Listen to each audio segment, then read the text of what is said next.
photography kasi para sa akin hindi lang siya yung tipong pagka-shoot mo, i-store mo sa data mo, post sa FB, daming likes.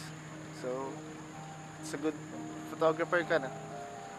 Para sa akin kasi ang photography, mafe-feel mo lang siya pag once na na-print mo yung images. Once na nahawakan mo yung na-picturean mo. Once na naisip mo yung story behind sa picture mo. Yun kasi para sa akin. Para sa akin kasi gusto ko yung idea na even umabot ka ng 10 years, 20 years, 30 years pa, 50 years, makikita mo pa rin yung picture and maglalast siya ng forever. Paano ako nahilig sa photography? Ayun. Kasi yung photography, nung una pa lang na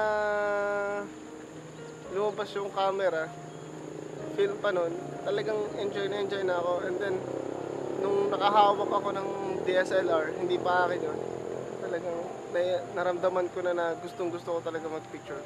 Bakit hindi na lang biking kaya o fishing yung naisip ko na hobby? Kasi yung photography, may kakaibang aura yung camera na once na mahawakan mo siya, hindi mo na siya kaya pang bitawan. Tips sa mga aspiring photographers o yung mga bago pa lang na nakakaha ng DSLR. Shoot lang kayo ng shoot.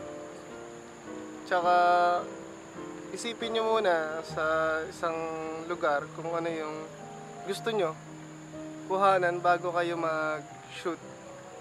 Parang plan muna kung ano yung gusto nyo, and then yung gear, huwag nyo kakalimutan. May tripod kung gusto nyo mag-landscape, extra battery, and passion. Wala naman kasing picture na pangit Kung maganda yun sa kanila, maganda yun dahil experience na sila. Pero kung yung nakuhanan nyo ay maganda para sa inyo, so what?